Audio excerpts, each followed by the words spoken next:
बिस्मिल्लाहिर्रहमानिर्रहीम। अस्सलामुअलैकुम मुअज़्ज़ज़ नाज़रीन, मैं हूँ आपका होस्ट खालिद बिलाल। तुसां ने सारा यूट्यूब चैनल जदीद सोलर सिस्टम।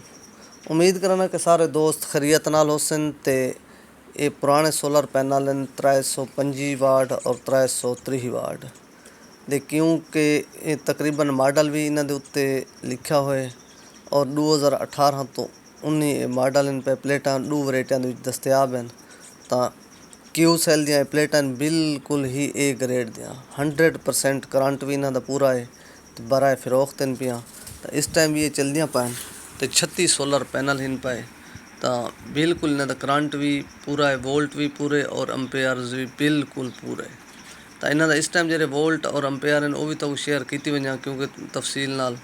तो ये इस टाइम 41 तो 42 वोल्ट देने पैन और 8 तो 8.5 अंपेयर देने पैन। तो सारे इन्हां दे कनैक्टर तकरीबन सारिया प्लेटां दे कोई नहीं मैं समझ इन्हां तो ख़त्म थी चुकन क्योंकि ज़मीन के उत्ते पैन थे। अगर फ्रेम ते हुआ तो कनैक्टर भी इन्हां दे इस टाइम तक बहाल पाए होना। तो कनैक्टर बाए लग भी सकदन।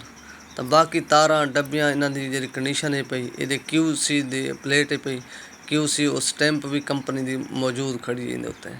तो मुकम्मल ही बहुत ही अच्छी कंडीशन दे बैक फ्रंट बिल्कुल साफ सुथरा न्यू पैनल दे बराबर रिजल्ट। तो ये बराए फिरोख्त इन पियाँ। तो अगर कहे भाई को ज़रूरत हो तो नंबर में थंबनेल दे उत्ते भी दे दीते, मज़ीद भी मैं नंबर लिख दे और रब्ता कर गिनसन। तो बिल्कुल 100% गारंटी आया और तसल्ली आया। तो ये मॉडल भी थोड़ा सादे क्योंकि इन मॉडल का जोड़ा प्रिंट है पिया वो शीशे के अंदर प्रिंट है पिया, कुछ 18 का प्रिंट है तो कुछ 19 का प्रिंट है पिया। लेकिन प्लेटां बिल्कुल ही साफ़ सुथरियाँ और इन्हां दी वेयर वगैरह कोई दाग निशान बिल्कुल कोई नहीं। तो अगर कहें भाई को ज़रूरत हो तो जी इन्हां दी डिमांड है पई वो है तकरीबन 10,000 रुपए। बिल्कुल ही इंदे च ये भी मैं दसई वञा कि इंदे तो भी कम इंदे विच भी प्लेटां पैन कीमत दे जेह्ड़े तो 7-8 हज़ार तक भी मिल वैसन। तो उन्होंने छोटे मोटे दाग निशान हो सन। ये बहुत ही साफ़ सुथरियाँ और ज़बरदस्त किस्म दी प्लेटां हैं।